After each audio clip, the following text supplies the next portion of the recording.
नमस्कार। भारत देश के सभी युवाओं और उनके माता पिताओं को आज सुबह से ही आप मेरे चेहरे का रंग उतरा हुआ देख रहे होंगे। लगातार बड़े बड़े लोगों के कॉल कि ये रोजगार मांगने का तरीका गलत है, मीडिया चैनल्स का अलग प्रेशर कि ये आप रोजगार किस तरीके से मांग रहे हैं। अभी एक मीडिया चैनल में जब मैं इंटरव्यू के लिए बुलाया गया तो वहां पे एक फॉर्मर सेक्रेटरी साहब भी बुलाए गए, अनिल स्वरूप जी। उनका कहना है कि ये तो रोजगार मांगने का तरीका ही गलत है। मोदी रोजगार दो क्या होता है? एक बात बताइए, अगर मैं आपसे पैसे उधार लेता हूं और 100 या 150 बार मांगने के बाद भी नहीं देता हूं, आप मेरे साथ कैसा व्यवहार करेंगे? जानते हो ना, दोस्तियां भी टूट जाती हैं और हाथापाई पे नौबत आ जाती है। और हमने मोदी रोजगार दो मांग लिया तो गुनाह कर दिया। और क्यों ना मांगे हम मोदी जैसे रोजगार? जब सरकार आई थी तो लोगों ने कहा था, मोदी ने कहा था, मोदी मुझे वोट दो, अब की बार मोदी सरकार आएगा तो मोदी ही। तब डिसेंसी कहां चली गई थी? तब भारत सरकार का नाम बदल के मोदी सरकार क्यों रख दिया गया था? उस वक्त मोदी जी ने अपने नाम के आगे चौकीदार क्यों लगा लिया था? क्या एक देश के वर्तमान प्रधानमंत्री को चौकीदार लगाना शोभा देता था? और हमने कह दिया मोदी रोजगार दो तो यह गलत हो गया। और क्या मैंने पिछले 5 साल के कार्यकाल में बेरोजगारी पे वीडियो नहीं बनाया? अगर आपको नहीं पता तो जाके देख लो। बहुत डिसेंसी के साथ मैंने वीडियो बनाया है, बहुत सबूतों के साथ मैंने वीडियो बनाया है, बट कोई काम उस पर नहीं हुआ, कोई जवाबदेही सरकार की नहीं रही। आज से 6 महीने पहले भी हमने बेरोजगारी के मुद्दे को लेकर के वीडियो बनाया और यह कहा कि मोदी जी अब रोजगार पे बात करें। उनकी वीडियो को भी डिसलाइक कराया। और इससे ज्यादा क्या करते? बताओ, गर्म धूप पे जमीन में लेटते हुए संसद भवन तक जाते?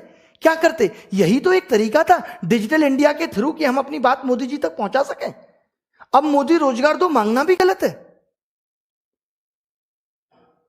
ऊपर से मतलब अब मैं हर बात पे बात करूंगा। जो लोग कमेंट के नीचे भी लिख करके जवाबदेही मांग रहे हैं कि अगर लोग कहते हैं पेट्रोल का रेट अगर 100 हो गया तो गाड़ी कम यूज करो, ठीक है, कम कर लेंगे यूज। कल को अनाज महंगा हो जाएगा तो क्या एक टाइम का खाना खा लोगे? ये बोल दोगे फिर तो तुम कि एक टाइम का खाना खा लेना? क्या गलत को गलत नहीं कह सकते?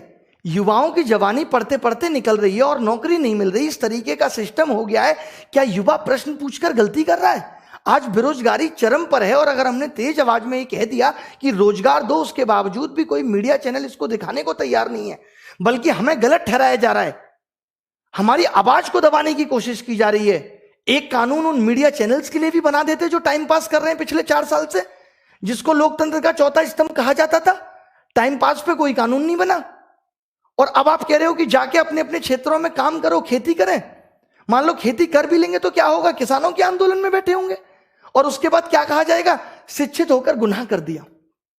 क्या गारंटी देते हो कि शिक्षा में भ्रष्टाचार नहीं होगा? दे दो, हम खत्म कर देंगे आंदोलन। क्या सिस्टम बना दिया है? यहां नौकरियां बिक रही हैं, सब कुछ आपके पास तो डिजिटल है, डिजिटल इंडिया है, फिर भ्रष्टाचार क्यों बढ़ रहा है? फिर क्यों ट्रांसपेरेंसी सिस्टम में नहीं आ पा रही?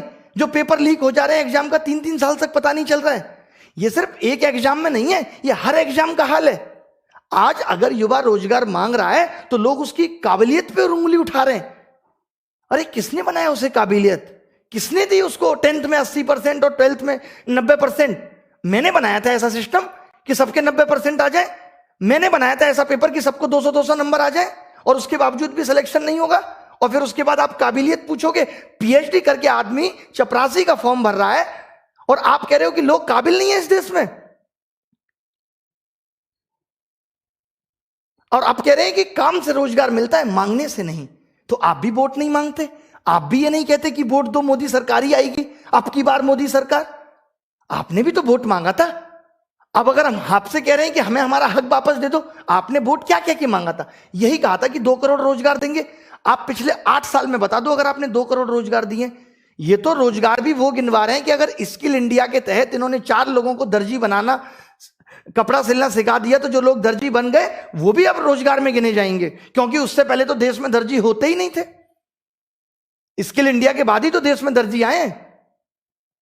और मीडिया जो दिन रात सिर्फ सरकार की चाटुकारी कर रही है, इससे लोकतंत्र पे कोई फर्क नहीं पड़ रहा। तब लोकतंत्र गड्ढे में नहीं जा रहा, तब लोकतंत्र को कोई खतरा नहीं है, तब मीडिया पे कोई कानून नहीं बन सकता। और बड़े पढ़े लिखे लोग कहते हैं पॉपुलेशन बढ़ रही है इसलिए रोजगार खत्म हो गया। अगर पॉपुलेशन बढ़ने से रोजगार खत्म हो जाता, ये जो रोजगार मांगने वाले लोग हैं जो सन 2000 तक पैदा होकर खत्म हो गए थे, ये सन 2000 से पहले की पैदाइश है। और आपके टाइम पे जब पॉपुलेशन बढ़ने की बात आई है तो पिछले 10 साल में जो पैदा हुआ है वो रोजगार नहीं मांग रहा है, ये पहले के लोग रोजगार मांग रहे हैं। और आपने जब 370 हटा दी तो एक कानून पॉपुलेशन पे भी बना देते, किसी ने मना किया था आपको? बट ये कौन सा लॉजिक हुआ कि पॉपुलेशन बढ़ रही है इसलिए रोजगार नहीं मिलेगा और आप भूखे मरोगे? बताओ, इसके अलावा क्या बोले? इतना दिल दुखी है आज, ऊपर से लोग इतना ज्ञान दे रहे हैं कि ये रोजगार मांगने का सही तरीका नहीं है। अरे भैया, फ्रस्ट्रेट हो गए आप, अपने चुनाव के रिजल्ट का 40 दिन इंतजार करो। पागल हो जाते हो न्यूज चैनल अगर दिखाएं तो, जब तक एग्जिट पोल पे ही आपकी निगाह रहती है कौन जीत रहा है। अगर आपका रिजल्ट 4 महीने भी पोस्टपोन कर दिया जाए ना तो दिमाग की दही हो जाएगी आपकी। हम 4-4 साल से रिजल्ट का इंतजार कर रहे हैं। 2015 में नहीं हुआ घोटाला, 2016 में नहीं हुआ, 17 का पेपर लीक हुआ, 1.5 साल तक मुद्दा चलता रहा, जमीन पे प्रोटेस्ट हुआ, तब जाके ये गुस्सा भटका है।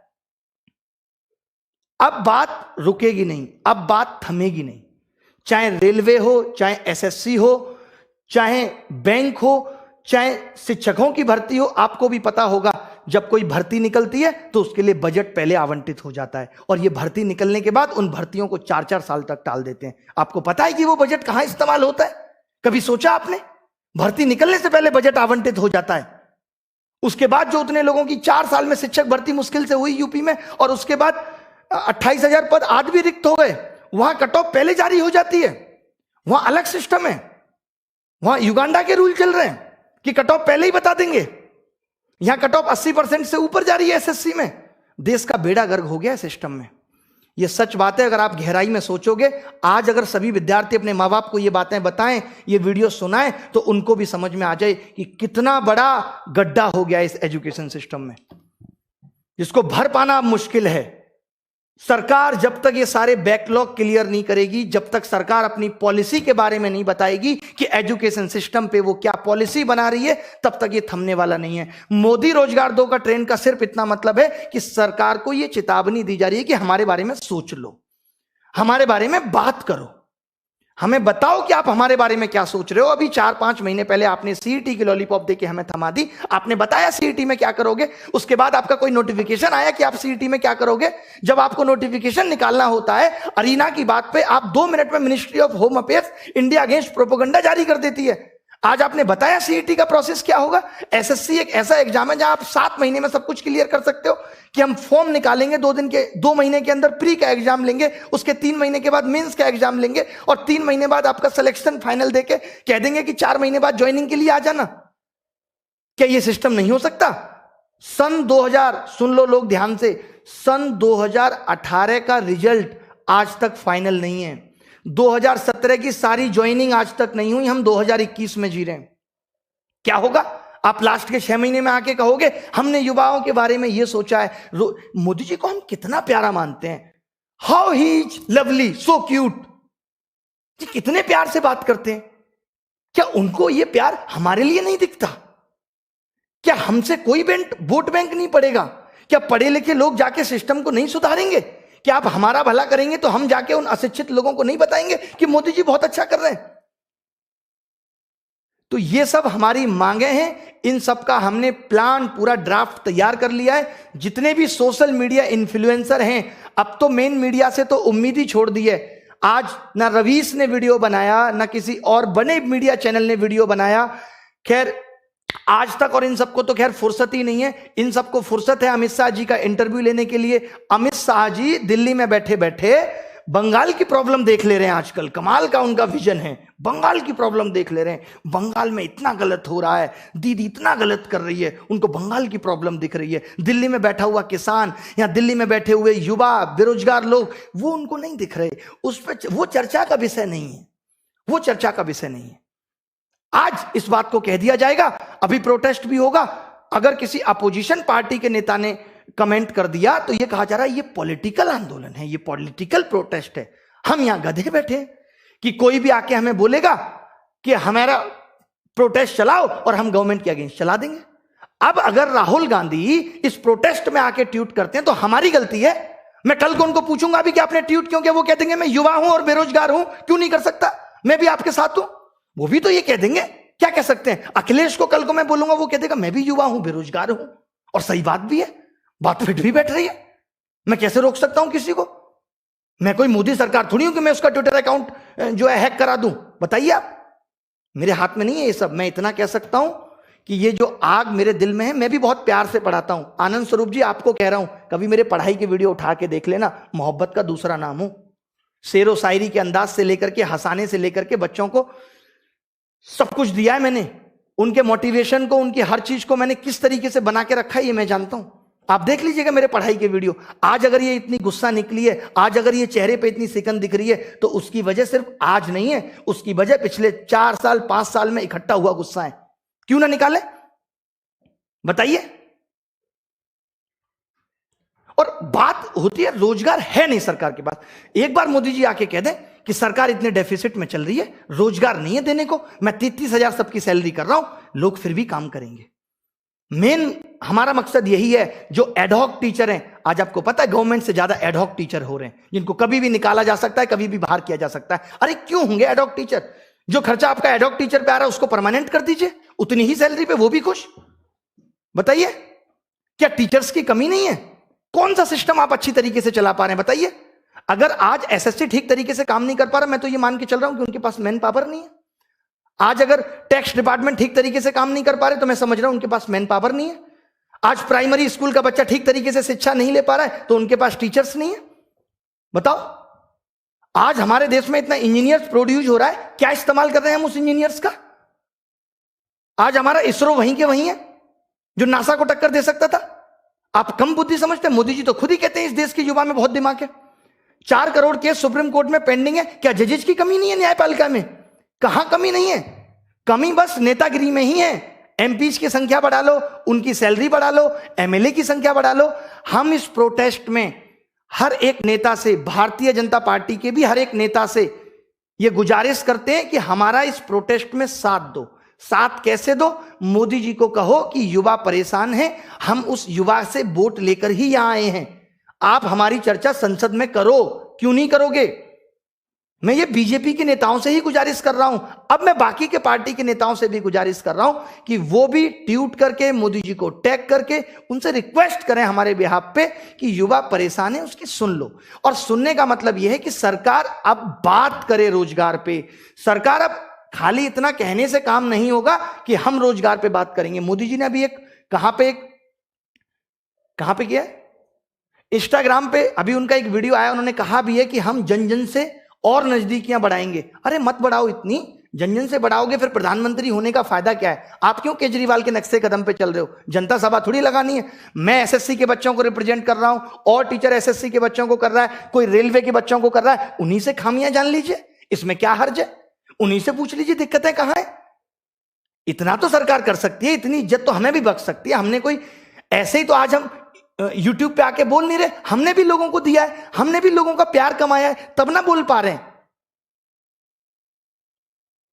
आज एम्स में आप चले जाओ, 45 दिन में नंबर आता है। क्यों आता है? क्योंकि डॉक्टर्स की कमी है। 6-6 महीने लग जाते हैं, 6-6 महीने एम्स में अगर आप नंबर लगाना चाहो तो क्या सरकारी अस्पतालों में डॉक्टर की कमी नहीं है? बताओ।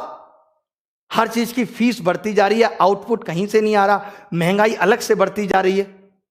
तो यही सब वजह हैं जिनकी वजह से इतना गुस्सा निकल रहा है। जो फॉर्मर सेक्रेटरी साहब थे अनिल स्वरूप जी, या और भी लोग ऐसे आएंगे, वो बड़े प्रोफेशनल तरीके से बात करते हैं। कहां चला गया था ये आपका प्रोफेशनलिज्म? जब चौकीदार लगा लिया था मोदी जी ने अपने नाम के आगे, तब भी कहते थे यार ये भद्दा लग रहा है मोदी जी, अभी आप वर्तमान प्रधानमंत्री हो, रहने दो ना, अच्छा नहीं लगता चौकीदार शब्द। अब आज अगर बेरोजगार युवा परेशान था तो इस पे भी एक कमेंट कर देते जब लोगों ने अपने नाम के आगे बेरोजगार लगाया। एक कोई कह दे कि मोदी जी ने इस पिछले 6 महीने पे बेरोजगारों के बारे में ये बात कही, आत्मनिर्भर बनो। पहले दिन से आत्मनिर्भर बने। आप कह देते हो कि जो 60 साल से सिस्टम खराब है उसको ठीक होने में वक्त लग रहा है, तो आपको नहीं लगता कि हमें भी आत्मनिर्भर होने में वक्त लगेगा? हम मशीन है, अलार्म सेट किया 6 बजे बज जाएगा। बताइए, हमें भी तो आत्मनिर्भर होने में वक्त लगेगा। अगर मुझे आत्मनिर्भर बनना होगा, मुझे पता होगा सरकारी नौकरी नहीं है, तो मैं 8वीं क्लास करके या 6ठी क्लास करके ही पकौड़े की दुकान खोल लूंगा। क्या दिक्कत है? चाय की दुकान खोल लूंगा, क्या पता मेरी भी किस्मत चमक जाए। बट अब अगर मैंने बीटेक कर लिया, अब अगर मैंने एमबीए कर ली, तब मैं इस चीज में नहीं जा सकता। मैं गांव में जाके खेती नहीं कर सकता। आप मेरी मंसूबों को समझिए, मैं गलत नहीं बोल रहा। आज इस देश के अंदर जितना भी इंजीनियर, एमबीए किया हुआ बच्चा, पढ़ा लिखा बच्चा, ग्रेजुएट बच्चा, बीकॉम, बीबीए, इनके बारे में तो मोदी जी सोचना पड़ेगा। इनको सिर्फ एक शब्द में ये कह देना कि आत्मनिर्भर बनो से काम नहीं चलेगा। ये ऑलरेडी पढ़ लिख के बैठे हैं और जो इनकी आस है, जो इनके सपने हैं, उनको हमें पूरा करना पड़ेगा। हम कराएं तो सही एग्जाम। मान लेते हैं आप कह दो कि सरकार के पास उतनी फंडिंग नहीं है। अच्छा, आज लोग कहते रहते हैं सरकार ने वहां पैसा लगा दिया, आपने घर से लगा दिया। मैं अगर पिछले 3 साल से कमा रहा हूं तो मैंने टैक्स नहीं भरा करोड़ों रुपए। लोगों का टैक्स का पैसा ही तो पहुंच रहा है और उसको लोगों में बांटने के लिए कह रहे हैं। अपने पैसे को आपके थ्रू बांटने के लिए कह रहे हैं कि अपना कमीशन काट के बांट दो, तो हम गुनहगार हैं, हम गलत हैं? बताइए आप। मोदी जी बहुत प्यार है आपसे, बहुत प्यार है। आपको आइडल मानते हैं। आपके इतनी उम्र में भी इतने यंग दिखने को भी हम लोग कॉपी करते हैं कि कमाल है मोदी जी की एनर्जी, कहां से आती है पता नहीं। तो उसका कुछ तो सम्मान रख लीजिए। 2 बार तो आके बोलिए। खैर, हम अभी क्या क्या करने वाले हैं, जो भी बड़ी प्लानिंग है वो भी आपके साथ शेयर कर दी जाएगी। जब तक सरकार इस मुद्दे पे बात नहीं करेगी, जब तक वो ये नहीं पूछेगी कि दिक्कतें कहां हैं। 2017 में भी पेपर लीक हुआ और जब हमने प्रोटेस्ट यही सोच के खत्म किया था कि आप इसको सुधार दोगे, और इन्होंने 1.5 साल मामला खींच के, अब बंदा भी क्या करता है, परेशान हो जाता है और कह दिया नकल हुई नहीं। तब से एसएससी के, अब आप सोचिए, अगर कोई गलत करे, बार बार करे और फिर बरी हो जाए ऊपर पैसे देके, तो उसकी हिम्मत नहीं बढ़ेगी। सेम वैसे ही हुआ है। सेम दलालों की या पैसा खाने वालों की हिम्मत बढ़ गई है क्योंकि उनके खिलाफ कार्रवाई हुई नहीं सही से। दिक्कत यह है, 2014 के बाद आज इतना सोशल मीडिया पे लोग एक्टिव हैं तो लोगों को पता भी चल जा रहा है कमियां कहां हैं। इसके फायदे भी हैं, इसके नुकसान भी हैं। जिस हिसाब से मेरे साथ चीजें हो रही हैं, मैं आपको बहुत खुल के यहां कुछ नहीं बता सकता। जितना प्रेशर मेरे ऊपर है, जितनी सारी चीजें मेरे साथ हो रही हैं, अगर ऐसा होता है कि मैं अभिनय मैच चैनल से लाइव नहीं कर पाता, ऐसा हो सकता है, बहुत जल्दी ऐसा हो सकता है कि कल परसों मैं अभिनय मैच चैनल से लाइव ही ना कर पाऊं। My channel will be under review, जैसे कि लास्ट टाइम भी हुआ था, अभी भी हो सकता है। जिस हिसाब से रिपोर्ट किया जा रहा है, आपने देखा आज कितना पसीना आ रहा है ना। आज आपने देखा कि मोदी गर्लफ्रेंड 2 लोग ट्रेंड करा गए। आपको पता है क्यों करा गए? क्योंकि आईटी सेल बहुत स्ट्रांग है। आपको लगता है कि 4 विद्यार्थी, 5 विद्यार्थी से जाके कोई ये घिनौना काम करेगा? हम मोदी जी खुद की गर्लफ्रेंड नहीं बना पाए, मोदी जी से कोई गर्लफ्रेंड तो की बात करेगा? कमाल की बात है। ऐसे आदमी से हम कैसे डिमांड कर सकते हैं जिसको इस बात के गुरु ही नहीं पता, जो संत प्रवृत्ति का आदमी है? करेंगे कभी क्या किसी संत से जाके इस तरीके की बातें? तो मेरी यही रिक्वेस्ट है आप सबसे कि अगर ऐसा होता है तो मैंने अभी एक चैनल और क्रिएट कर दिया है, अभिनय मैथ्स 2। अभी जस्ट क्रिएट किया अभिनय मैथ्स 2, जिसका लिंक भी आपको मिल जाएगा। तो मैं उससे लाइव करूंगा। अगर 1% ऐसा हुआ कि मेरा चैनल अंडर रिव्यू चला गया, अगर मैं लाइव नहीं कर पा रहा, बट मैं 25 तारीख तक लगातार आके आपको लाइव अपडेट करता रहूंगा। 2500 से ज्यादा लोगों को मेल मैसेज कर चुका हूं, हर यूट्यूबर को मेल मैसेज कर चुका हूं। बड़ी बड़ी सेलिब्रिटी, चाहे वो कुमार विश्वास हो, चाहे वो चेतन भगत जी हो, कोई भी हो, सबको मैसेज, ट्वीट सब कुछ कर दिया है। कंगना जी को भी कर दिया है कि सामाजिक मुद्दा है, देश का आंतरिक मुद्दा है, आप भी बोल दीजिए। उन्होंने भी कह दिया है कि मैं करली लैंग्वेज में ट्वीट बना रही हूं, टाइम लगेगा। ठीक है, तो सब कुछ करेंगे। और ये देखिए, ये मोदी रोजगार 2 तो सिर्फ एक टैग है। इस टैग के मायने मैंने पूरी वीडियो में बता दिए, फिर बता देता हूं। इसका मतलब है कि सरकार रोजगार पे क्लियर बात करे, और जो एग्जाम में चीजें फेयर नहीं हो रही वो हम बताएंगे क्या फेयर नहीं हो रहा, उस पर गारंटी दे कि अब ऐसा नहीं होगा, तब सब कुछ बहुत शांति से चलेगा। और 2024 में भी मोदी सरकार। ठीक है, तो अभिनय मैच 2 से लाइव करूंगा। बिल्कुल भी डरने या घबराने की बात नहीं है। लोग मुझे पूछ रहे हैं, आज मीडिया वाले पूछते हैं आपको डर नहीं लगता? हमें तो बहुत लगता है। डरना किससे? सही कर रहे हैं। मोदी जी भी तो कह रहे थे डरना किससे, सही तो कर रहे हैं। ऊपर वाला देख रहा है। जान से बढ़कर क्या है? जिंदगी से बढ़कर कुछ थोड़ी है। और अब तक की जिंदगी में सब कुछ बहुत अच्छा किया है। 1% अफसोस जिंदगी गंवाने का भी नहीं। ये मैं दावे के साथ कह रहा हूं, सरकार भी सुन ले कि 1% अफसोस जिंदगी गंवाने का भी नहीं। बस मरने से पहले कुछ ऐसा कर जाना है कि लोग याद रखें कि हां, किसी ने हमारे लिए भी सोचा था। क्योंकि हर एक उस दर्द से मैं गुजरा हूं जिससे आप गुजर रहे हैं। मेरी मां ने भी दूध मुझे कागज जला जला के गर्म करके पिलाया है। मैंने भी जीवन में बहुत स्ट्रगल किया और दुख देखे हैं। आज भी फील कर पाता हूं। आज भी मानसिकता वही है कि जब कोई बच्चा कहता है ना, सर नौकरी नहीं लग रही, 4 साल हो गए, तो सर ऐसे लगता है अगर मैं इसकी जगह होता तो क्या बीत रही होती, मैं कैसे लोगों को मुंह दिखाता, ये कैसे फेस कर पा रहा होगा इतनी प्रॉब्लम। तो पिछली बार भी बहुत प्रॉब्लम आई थी, जैसा कि आपको पता है, तो इस बात का ध्यान रखना कि 1% अगर ऐसा होता है। बाकी कल भी लाइव करूंगा, कुछ ऐसी चीजें जो और बतानी होंगी, आगे की प्लानिंग क्या होंगी वो आपको बताऊंगा, और पढ़ाई लिखाई भी करेंगे। बट पहले इस मामले से निपट लेते हैं, पहले इस मामले से निपट लेते हैं कि क्या हो सकता है, क्या बेस्ट हो सकता है। और कुछ बहुत बड़ी डिमांड नहीं है, हमें कोई बिल वापस नहीं करवाना है मोदी जी, बस ये है कि रोजगार पे बात करके ये क्लियर कर दो कि जितना भी बैकलॉग है उसको क्लियर कर दो, जहां जहां वैकेंसी है उनको फिल कर दो, और जो एग्जाम में प्रॉब्लम हो रही है उनको कर दो। और कल सीजीएल 2019 के मार्क्स की भी डिमांड बच्चों ने की है, तो उस पे भी सीजीएल 2019 के मार्क्स पे भी, हाँ सीजीएल 2019 के मार्क्स पे भी हैशटैग आपको डिस्क्रिप्शन में मिल जाएगा, उसको भी कल कर दीजिएगा ताकि मार्क्स आ जाए, हम और प्रूफ के साथ लड़ाई लड़ सकें, कि पहले हमें मार्क्स पता चल जाए। बाकी हम जानते हैं हमें किसी प्रूफ की जरूरत नहीं है, बट फिर भी कुछ शिक्षाविद हैं, कुछ बहुत बड़े बड़े लोग हैं जो प्रूफ चाहते हैं इन बातों का, तो हम चाहते हैं कि सरकार मार्क्स दे। इसमें हम रिक्वेस्ट कर सकते हैं, कोई प्रेशर हमारे सरकार के ऊपर नहीं है कि कैसे दे, वो अपने हिसाब से जल्दी मार्क्स दें। और मेरी सभी लोगों से यह भी विनती है कि किसी को भी गाली गलौच ना दें। आप देखते हैं ना, मुझे भी बहुत गुस्सा आ रही है, मुझे भी कितना गुस्सा निकालना पड़ रहा है, कितना सिंपल आदमी में, ये आप भी जानते हैं। मैंने कभी अपने जीवन में गाली नहीं दी, तो मेरी रिक्वेस्ट है सबसे कि किसी को भी गाली मत दो। प्रधानमंत्री जी हमारे लिए बहुत सम्माननीय हैं और हमेशा रहेंगे, एज ए पर्सन वो बहुत अच्छे इंसान हैं, बट वो जो अभी कर रहे हैं, पता नहीं उनके आसपास के लोग कैसे हैं जो उनको इस तरीके की भनक ही नहीं लगने दे रहे, या शायद उनका ईगो इतना हाई हो गया है कि मैं बार बार बहुमत से जीत रहा हूं, मेरा कोई क्या बिगाड़ पाएगा। कई बार जब सत्ता आती है तो इस तरीके के घमंड होना बहुत लाजमी है, लेकिन ऊपर वाला बैठा है, बड़े बड़ों के टूट गए, रावण का घमंड नहीं रहा, तो बाकी चीजों पे तो अब क्या ही कहना। ठीक है, नमस्कार, रखता हूं, जय हिंद। ये वीडियो अपने माँ बाप को भी दिखा देना जो आज भी इस बात पे अड़े हुए नहीं मोदी जी बहुत अच्छा कर रहे हैं। अगर बहुत अच्छा कर रहे हैं तो दिखना भी चाहिए। अच्छा करने का मतलब यही होता है कि महंगाई बढ़ गई, अब और क्या अच्छा करेंगे, लोगों में इतना कास्टिज्म पे लड़ाइयां हो रही हैं, और लोग क्या करेंगे, जबकि हम सब इतने प्यार से पले हैं, हम सबको एक दूसरे को प्यार करना चाहिए। प्रेम से बढ़ के संसार में कुछ नहीं है। आपको कुछ बात बुरी लगती है, आप 2 शब्द गुस्से में कह दो, सामने वाले को बुरा लगा, आप 2 शब्द गुस्से में कर दो। अरे हम लोगों ने गांधी जी से सीखा है कि अहिंसा के दम पे गांधी जी ने क्या कुछ नहीं पा लिया। हमें गाली देने की भी जरूरत किसी को नहीं है, हमें बुरा भला कहने की जरूरत किसी को नहीं है। आप सिर्फ प्यार बांटिए, ये हम प्यार ही बांट रहे हैं, और इस प्यार के दम पे ही हम सरकार से इस रोजगार के मुद्दे पे बात कर लेंगे। जब 6 महीने पहले बात थी तब मुद्दा यही था, बट हमें छोटी छोटी जीत चाहिए थी। हमें लोगों को ये दिखाना था कि देखिए इससे हमें ये जीत मिल रही है। अब बारी